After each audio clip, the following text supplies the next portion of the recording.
Bueno, como dije, eres biotecnólogo. Efectivamente. Primera pregunta muy concisa y muy fácil. ¿Qué es la biotecnología exactamente? Pues porque mira, yo no sé muy bien qué es exactamente. Sé que es la biología y la tecnología, pero no sé qué es la biotecnología. Pues mira, la biotecnología, en pocas palabras, es el uso de seres vivos o de parte de ellos, ¿vale? Para la generación de bienes y servicios.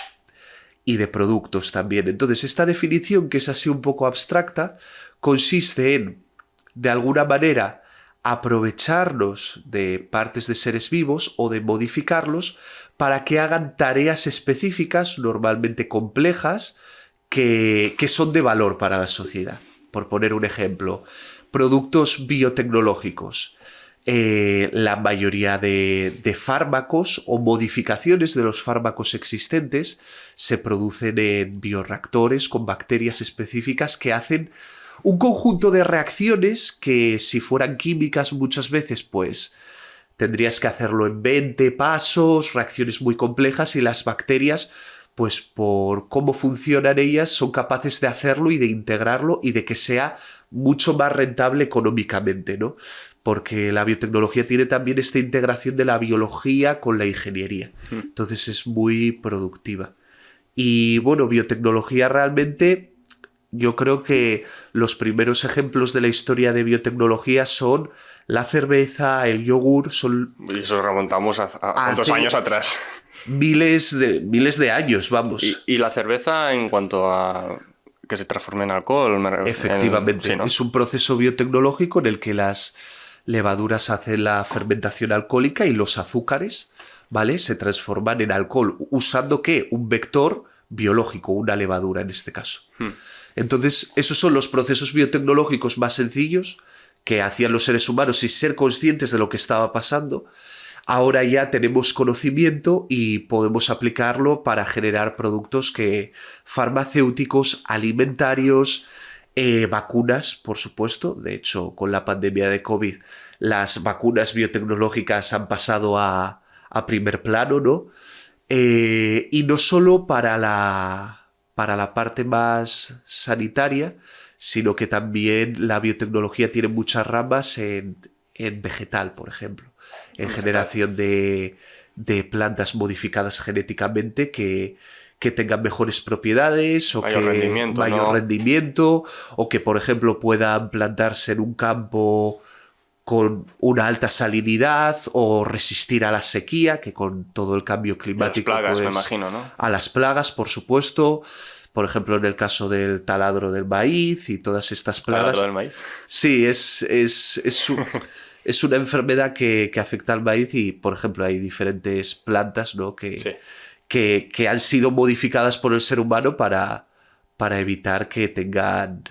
que padezcan esa enfermedad, ¿no? Entonces eliminas como el agente que puede causar esa enfermedad y consigues una planta que, por tanto, el cultivo va a tener mucho más rendimiento, porque en vez de perder por la plaga el 50% del cultivo, pues vas a tener todo el cultivo, vas a tener menos pérdidas. Es todo también un balance económico, ¿no? También. Entiendo. Sobre los alimentos, ¿no? Transgénicos. Transgénicos, efectivamente. Porque a mí me sale genéticos, pero es transgénicos. Sí. Más tarde entraremos específicamente en los alimentos transgénicos, pero ahora me gustaría primero acerca de cómo te empezó a interesar este campo de las ciencias. ¿Por qué te empezó a interesar la biotecnología? ¿Fue algo que desde pequeño ya tenías claro a la hora de estudiar? ¿O fue un poco surgido ya cuando vas acabando el bachillerato, estás en la ESO? Sí, bueno, yo en mi caso siempre tuve mucha curiosidad por la naturaleza en general cuando era pequeño, y tenía mucha curiosidad por saber de la naturaleza, de los animales, las plantas, los volcanes, ¿no? Siempre fui muy inquieto y tenía mucha curiosidad. Y después ya cuando vas creciendo, estás en la ESO y tal, pues yo me moví un poco de ese interés por los animales a por la biología en general. Me empezó a gustar, lo tuve más o menos claro en la ESO, y cuando hice el bachiller, pues me gustaba mucho la física, me gustaba también la química, entonces intenté buscar una carrera en la que pudiera aglutinar, ¿no?, biología, bueno, todas las ciencias básicas, ¿no? Y la biotecnología se ajustaba bastante bien y, bueno, tenía bastantes expectativas, ¿no? No voy a decir laborales, pero sí expectativas de futuro. Es un sector en auge, ¿no? El biotecnológico, con muchas Relativamente salidas. nuevo, aunque hayamos visto la Sí, cerveza y el yogur efectivamente. O sea, la biotecnología moderna como tal surge en los años 70. en los años 70.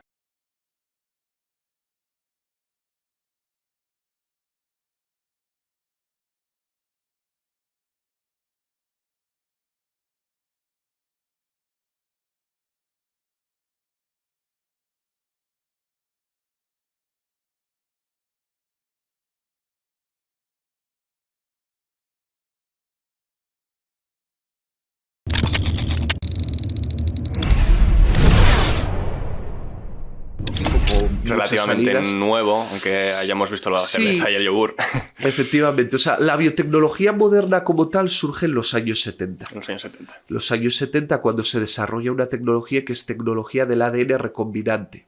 Que estos palabrejos lo que significan es que teníamos la habilidad de coger trozos de material genético y de pegarlos y ensamblarlos y generar una unidad nueva y diferente, ¿no?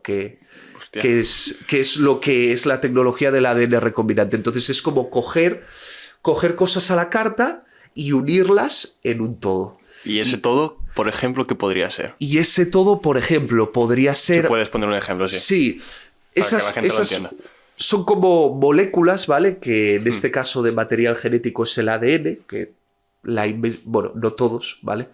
Porque algún científico me daría detrás de las orejas, pero el ADN es el material genético de la mayoría de partes de seres vivos. Entonces tú, por ejemplo, puedes coger una proteína que da fluorescencia, se la metes a una bacteria o incluso a un animal y cuando ese trozo de material genético se expresa, es decir, es una especie de activación, ¿vale?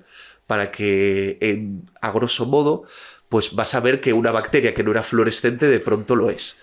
Y os podéis imaginar que una cosa tan trivial como la fluorescencia puede ser que produzca una vacuna, produzca una proteína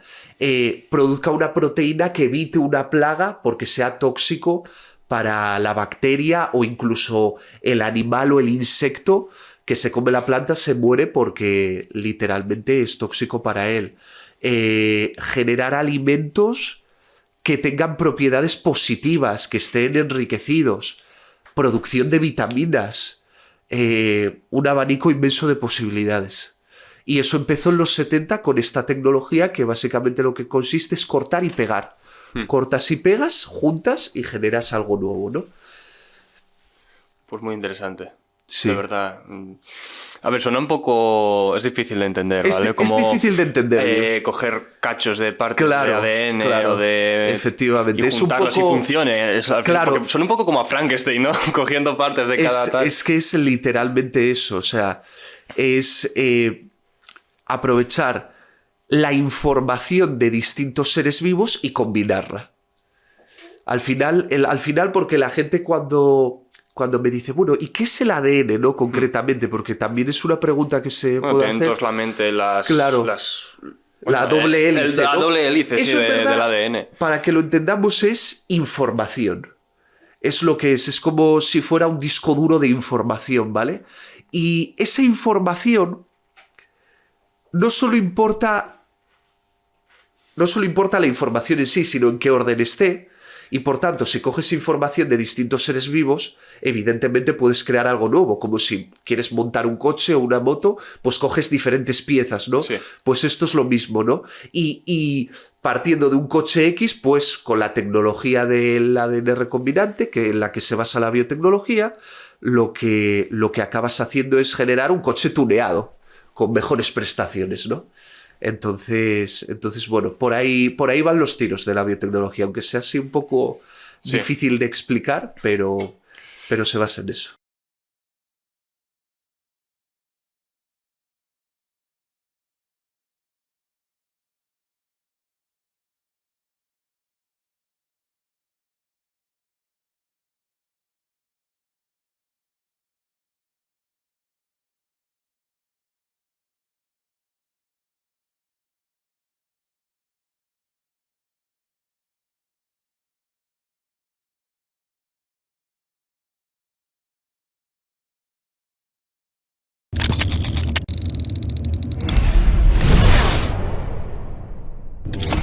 pero se basa en eso. Cuando decides ya estudiar, estudias en la Universidad de Oviedo. Efectivamente, sí. Y bueno, primero quiero preguntarte acerca de esta etapa. ¿Cómo fue estudiar? ¿Te gustó? ¿Cómo fue la carrera porque al final la universidad a muchos les encanta, a otros lo odian, igual es por el estrés de los exámenes, no es estrés de los exámenes.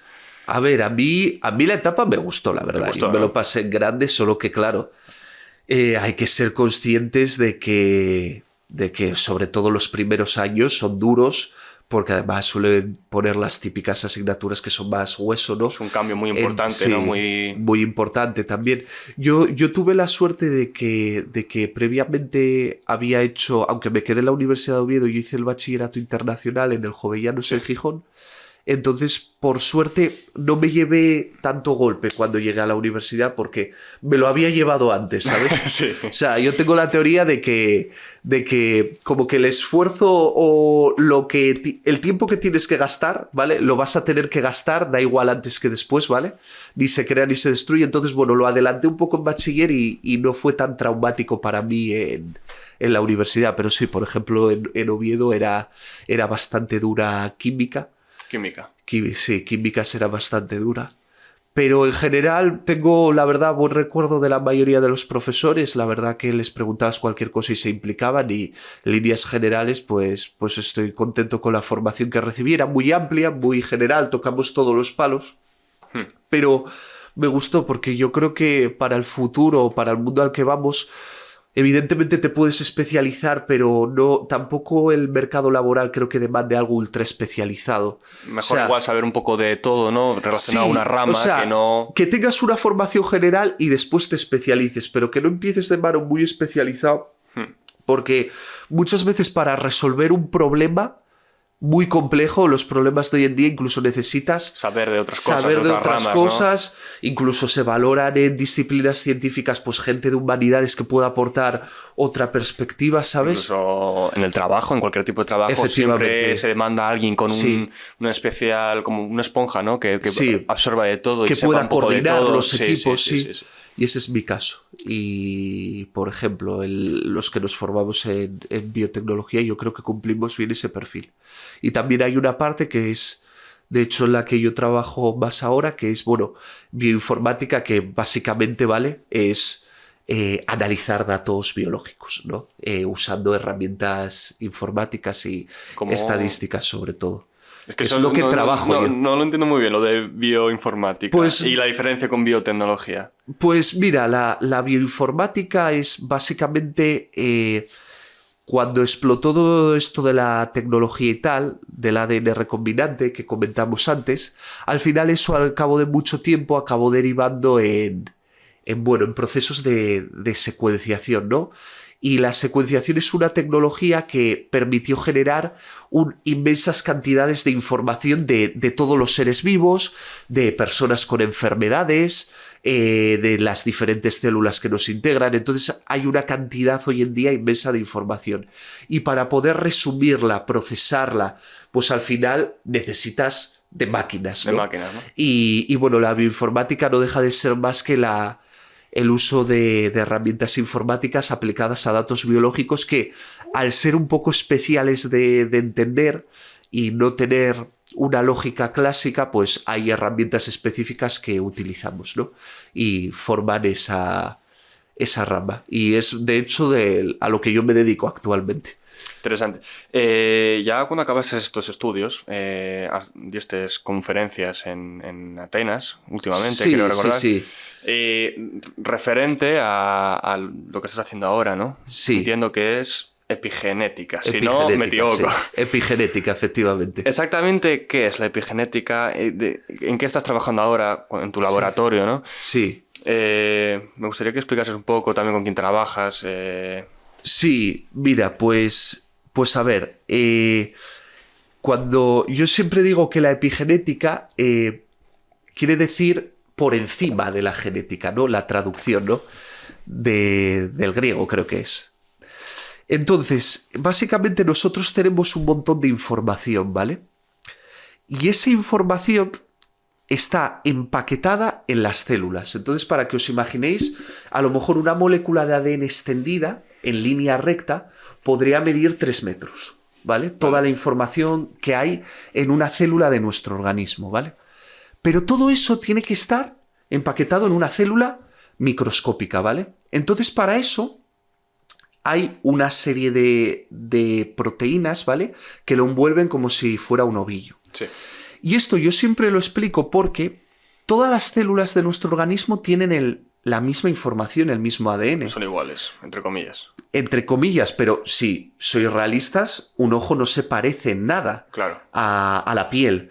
Y eso es por culpa de la epigenética, porque la epigenética es la que dicta qué capítulos del libro se tienen que leer y en qué orden.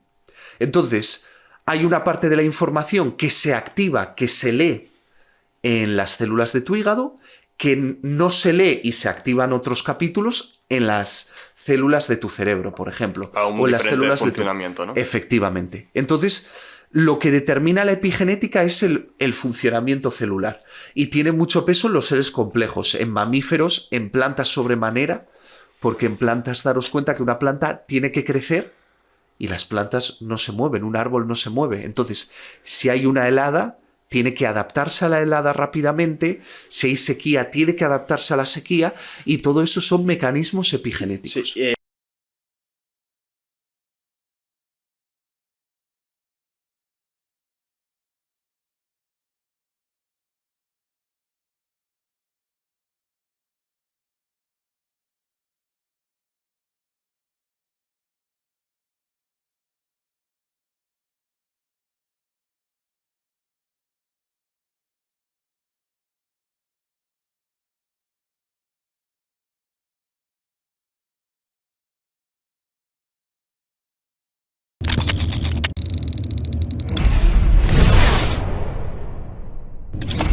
hay un estudio que me dijiste que estabas haciendo acerca de cómo un bebé antes de nacer, Sí. creo recordar, Sí. cómo puedes saber unas determinadas condiciones genéticas o algo así me habías comentado. Sí, es un estudio en el que realmente lo que sabíamos previamente es que los niños, por ejemplo, nacidos de madres que tienen obesidad o que tienen, por ejemplo, diabetes, ¿vale? Pues tienen como una mayor tendencia a desarrollar patologías cardiometabólicas, ¿vale?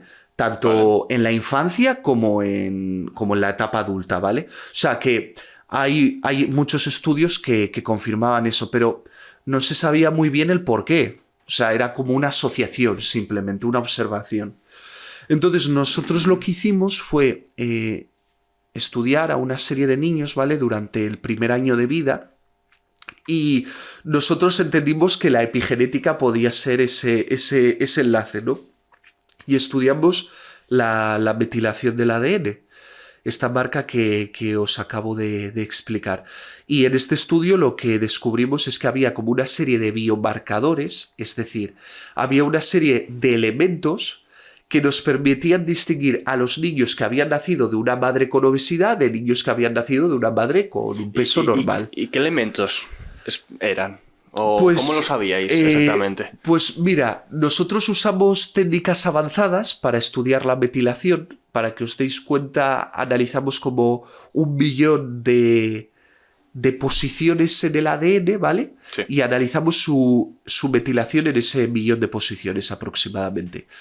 Y después identificamos un pequeño set, debían de ser como unas 100, 200 modificaciones de ese orden, 200 posiciones que cambiaban de manera consistente.